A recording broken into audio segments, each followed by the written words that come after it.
We're waiting right now to hear from Cuban President Raul Castro. He's set to give a speech closing a two-day meeting of Parliament in Havana. The session has focused mostly on the historic renewal of ties with the United States, though it was also due to review progress of an annual economic plan. The Cuban Parliament unanimously ratified the agreement with Washington on Friday. Let's go now to Rosa Flores in our Havana bureau. And Rosa, President Castro has spoken of his commitment to maintain cooperation and review diplomatic relations with the US. What is he expected to talk about when he makes this address?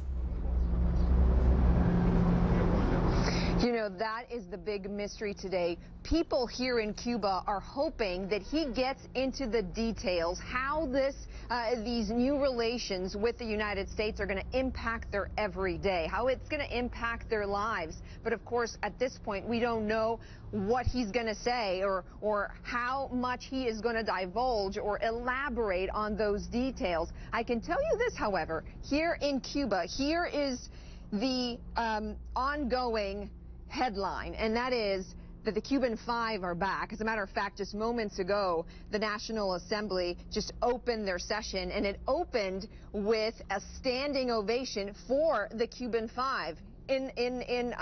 Among the VIPs there too, Elian Gonzalez, together with the president and the vice president, of course. But that's the big headline. People want to know, first of all, how all of this is going to impact their lives. And the other thing that's really important to them, Linda, is to see the Cuban Five back in their home soil. Absolutely. Linda? And former President Fidel Castro, we know, was notoriously late and very long-winded. One speech we know went on for more than 7 hours. How long is this address expected to go for? You know, we don't know exactly how long that speech will be and how many details he's going to be talking about. As you know, the Assembly meets once every year for 2 days, and President Raul Castro normally has a speech that he delivers at the end of that. So that's what this is. At the closing date, he has prepared remarks that he usually reads. So we're waiting to see how long those remarks will be, of course. And we know that him and President Obama kind of joked a little bit about their long speeches. So we'll have to see. Maybe they'll have a nice little conversation afterwards, and we'd be hearing about it, which would be some interesting details to learn. But we'll have to see. It should be starting momentarily, Linda. And we know that President Obama and Raul Castro spoke yesterday and had a bit of a joke. What does this suggest about the relations between the two leaders?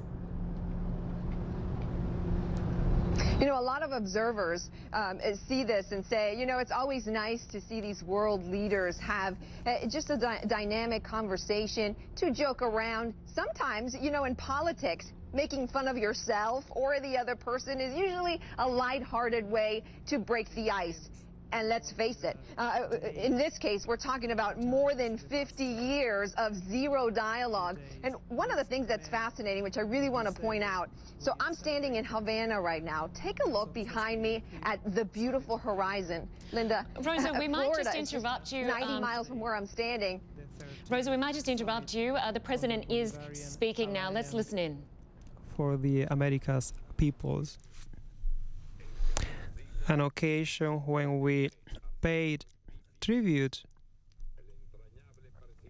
to the Bolivarian President Hugo Chavez Frias, and also to the Commander-in-Chief of the Cuban Revolution, Fidel Castro Ruz.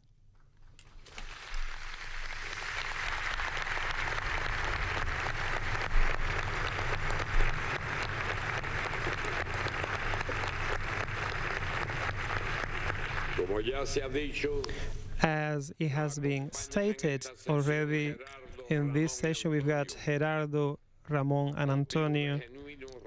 This gives us genuine joy to all Cuba about, in relation to this important matter. I'm going to speak a little bit more at the end of my intervention.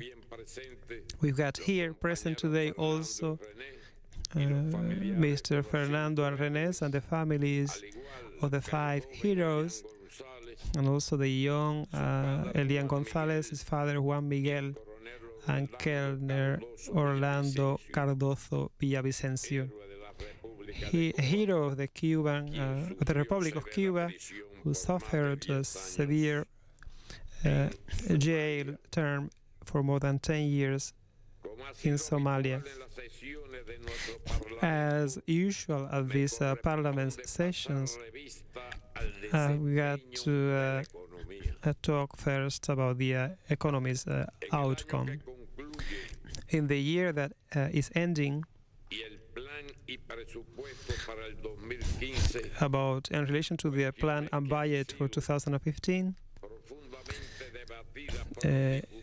topics deeply debated by deputies in the 10 commissions and also in the meetings held yesterday to analyze this matter. The 9th session of the party's meeting last Thursday was devoted to, and therefore I will just talk about this briefly. It was explained that the GDP grew 1.3%, lower than expected before, and in the first term, the yield was not as expected, as there were difficult financial circumstances owing to the And we're going to take a short break now, but we will return with more on the president's speech from Cuba. Stay with us. Climate problems.